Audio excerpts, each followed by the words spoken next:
Today, we're joined by Brittany Hatcher of Cute Case Resale.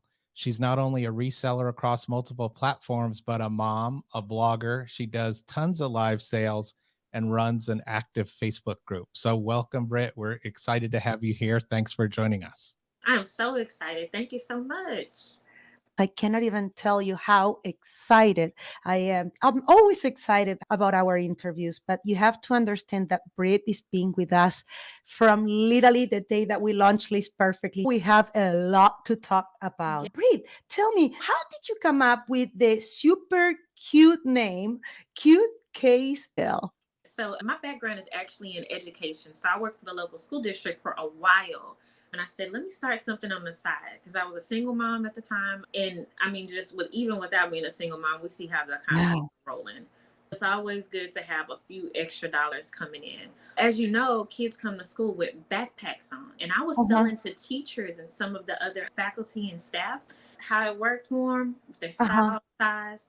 I would thrift. I needed something to put it in. So since kids had backpacks, I put it in a rolling suitcase because I could just roll that in quickly with me, drop it off at their door, and run about. So I'm like, okay, suitcase, no. And then I was like, okay, cute clothes in it, so that's how it came to be. From suitcase to cute case through resell on the end. Voila. Not super fancy, but it gets the point across, Love the process. Now, share with our audience, how long do you think that process from refining from, the words and finding the perfect words that fit, your branding and the spirit and mission and vision you want to converge, right? How long would you say that process was?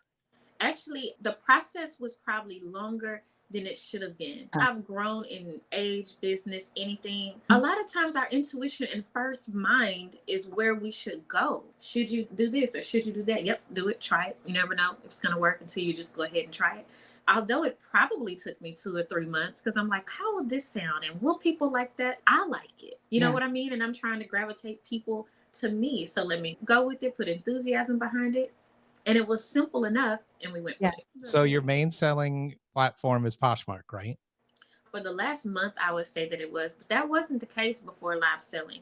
I do a lot of direct selling to resellers in my Facebook group. And then I have customers on the side that I've had quite some time. But the opportunity with live selling, it blows everything out of the water. So it's very interesting when you think about it that all of these platforms that I have options to participate in, just like everyone else, but in a month's time, Poshmark climbed to the top with the least amount of work. So you mentioned that Poshmark lives are doing great, but I also know, of course, in the community that you're doing lives in other platforms like Whatnot. How is that going? I'll be totally honest. I can't be a person that needs to focus on one thing at a time when I'm learning it to build consistency. I have not done a Whatnot sale in a little bit of time because Poshmark being in beta means that it was always going to be changing for a while. I needed to take some time and familiarize myself and see what I needed to do. So this last month, I was focused on figuring out Poshmark Live, building an audience, being repetitive for myself so they could repetitively find me and join me. Sometimes we talk about consistency, but if I'm not consistent, can't expect the buyers to consistently buy from me if I'm not there. For the new month, I'm actually looking at figuring out how to weave in the two. So by next month, you will see me bringing Whatnot back in the fold. Whatnot does have some benefits that Poshmark doesn't have for me. So yeah, you will see me doing both, but I need it to be layered. I need it to make sense. And be frank, I don't want to overwork. What would you say to our audience that haven't tried the Poshmark Live? Correct me if I'm wrong. As far as I know, if something doesn't sell on a Poshmark Live, you do have a feature in Poshmark that allows you to relist it as a regular listing, right? Absolutely. So let me answer your first question. Look in wherever you are, lean in, do it. See, we have the great ability to go through and go to Facebook groups and ask questions and get other people's opinions of their experience. Should I not? You are not going to know yourself until you do it. Throw yourself out there.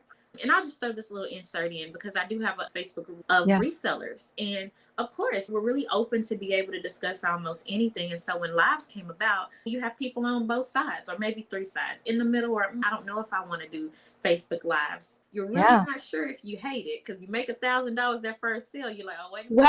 I kind of like this. This is kind of nice.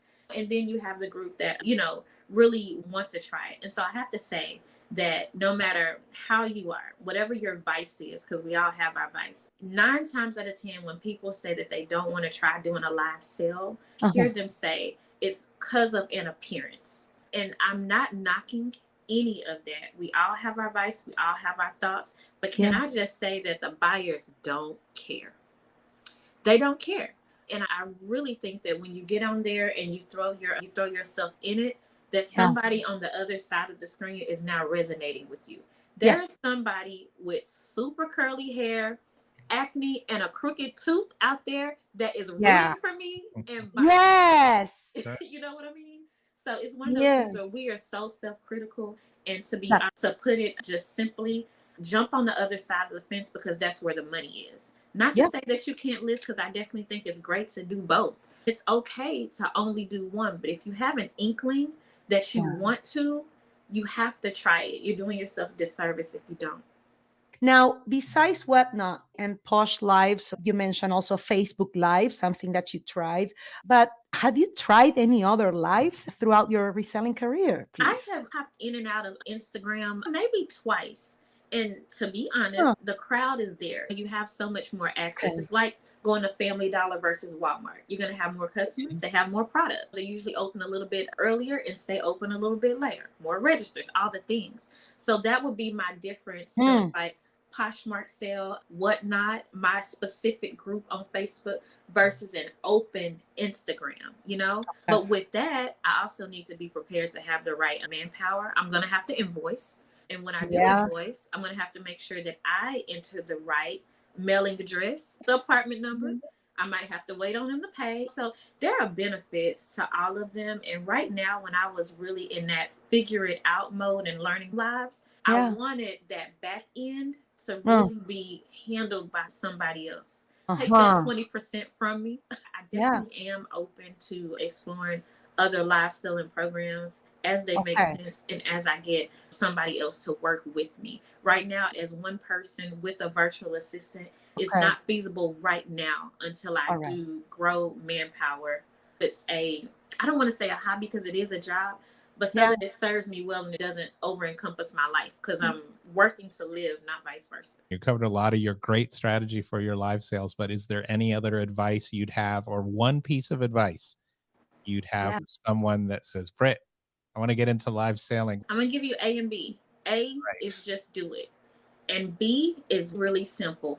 B, how I think just in general, how I deal with any customer, any platform, whether I'm listing, whether I'm going live, I'm going to have a personal disposition. I am not selling bread, milk, or shelter. Everything I have is probably an impulse buy and not needed. So I think it's very important to be grateful for the people that come in, whether they buy or don't buy. I think it's important whether they're chatting or not in the chat.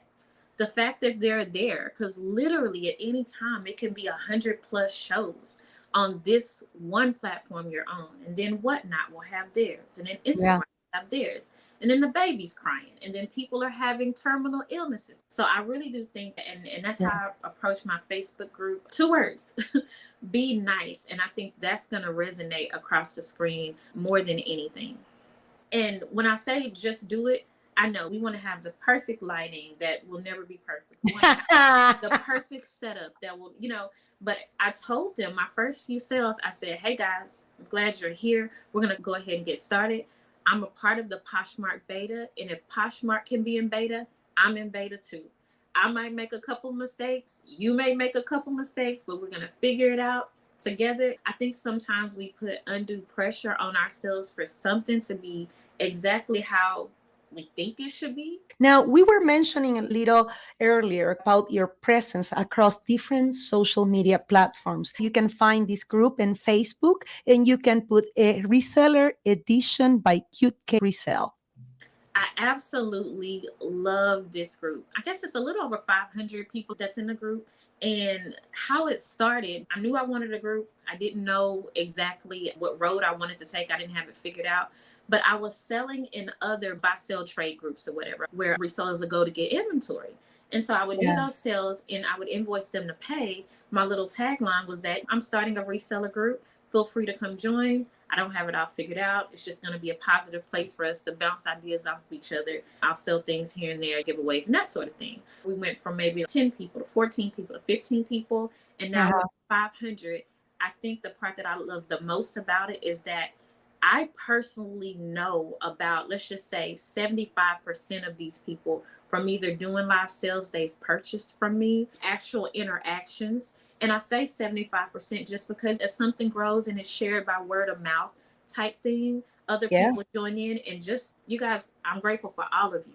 However we met, I'm really grateful for that. But I think that's the benefit. And not just that, it's a positive place. I think sometimes people will acclimate to what energy you put out there. And so we're problem solving, figuring it out, helping each other. And then I'll throw in a giveaway. I find some really good things at the bins and I'll throw out a giveaway here and there. But yeah, I think that probably is my most proud accomplishment of reselling, a positive place for resellers to be.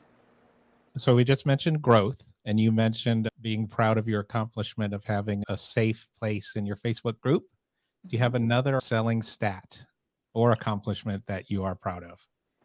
Just in general, I tend to be less about numbers. Don't get me wrong, I gotta eat. And I'm doing well. Let me just say that.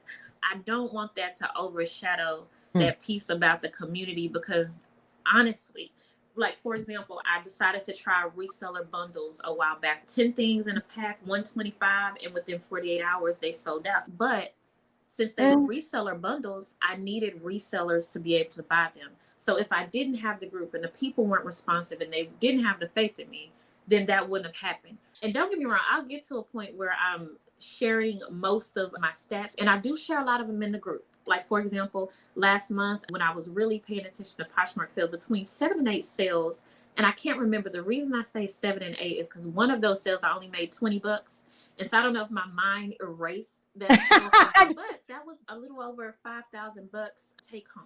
And for me, for it still being in beta and me still trying to figure it out, and everything from being from the bins, roughly about $300 spend on inventory, and that's after Poshmark fees.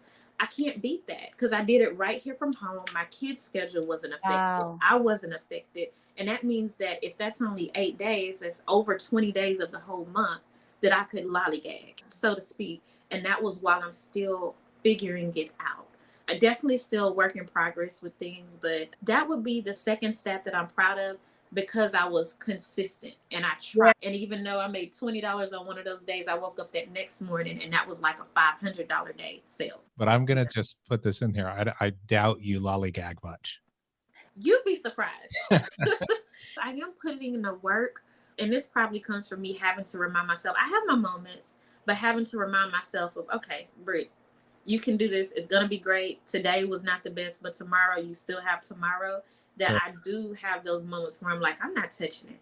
I know we talk a lot about algorithm. I know we speak a lot about consistency, but just in general, I started this because I needed the extra money, but I continued it because it was beneficial to me and having the ability to be there for my kids, be there for my family, take vacations and such, and not have to be stuck in maybe just 2 weeks here and there. So I really have been this year really focusing on that mindset that if things are not working for me that day, maybe I need to put that down, journal about it, which has helped me tremendously, and go to the next day.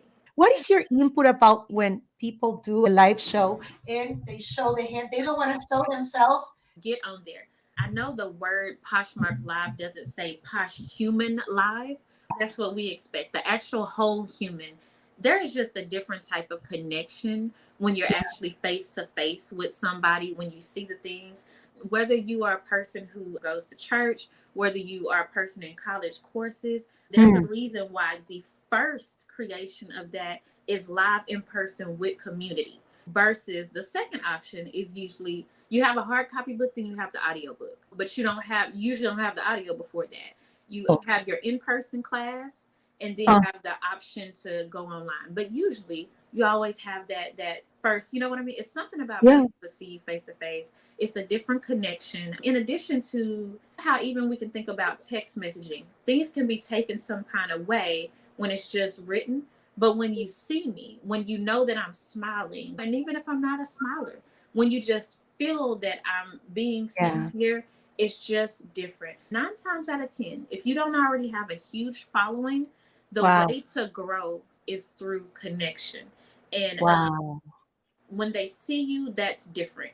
Anybody can mistake my hand. Like, they may not know, but for all they know, if they're just listing, my hand looks just Doug's hand. They may think that we have the same hand. But when we're face to face, when they connect the voice with the person, see, it looks just the same. There is power in connection, not just for them and my buyer, for me too. I do say go for it. If you're out there and you're jumping in, jump all the way in. If you need to scale back, you scale back, but you won't know the benefit and you won't know if you can just do it until you go for it. And let me just throw out this, because anxiety is real. People doing something brand new is absolutely valid. People wanting to dip their toe in because they're fearful is valid. A tip that I would throw out there is put the things around you that, you know, might calm you down. For example, I've had a day. This has been a kid at school bringing the teachers, let's figure it out day, and running here. But I love my aromatherapy candles. They really just have a calming scent overall. And so I'm like, you know what? Let me get my water. Let me get my fan.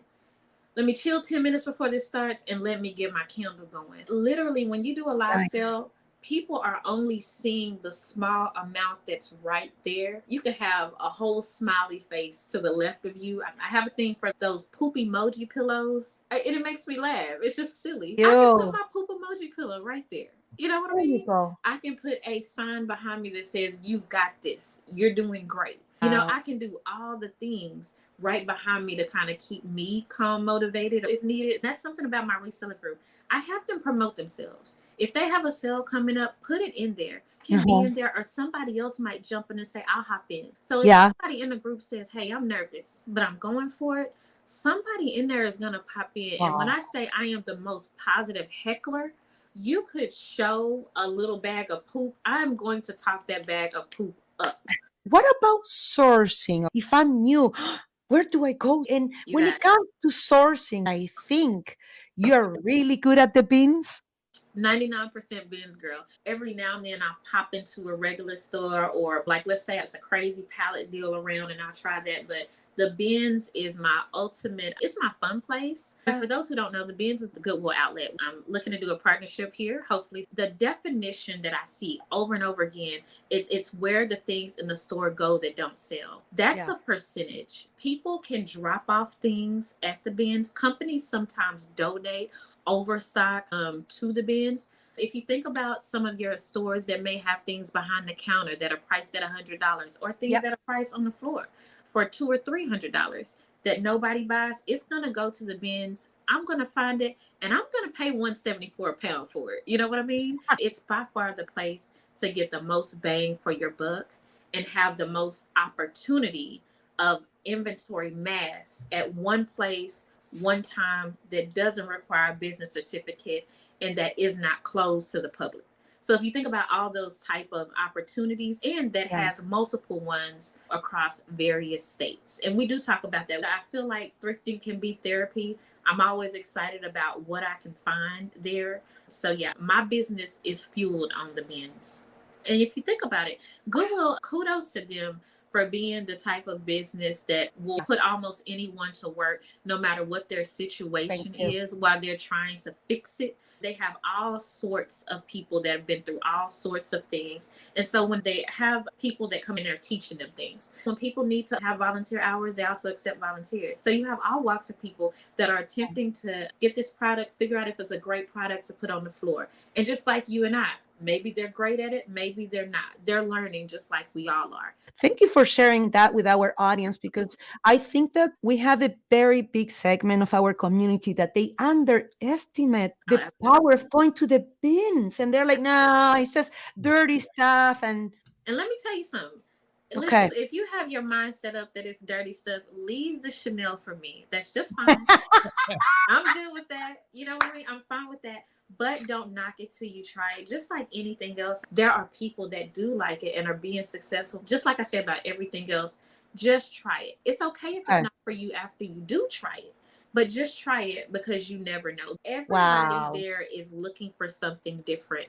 At some point, I'm really working on, by the end of the year, having an e-guide or a course or both. I'm figuring out the way that I want to go with it, because I do want to collaborate with some other people to provide the most information. We just talked about your Instagram a bit. Can you give us a high-level overview of what we might find across your social media channels, and then tell us which is your favorite if you had to pick one? Absolutely. My favorite is Instagram, but that's just because that's where my energy is and that's where I'm consistent.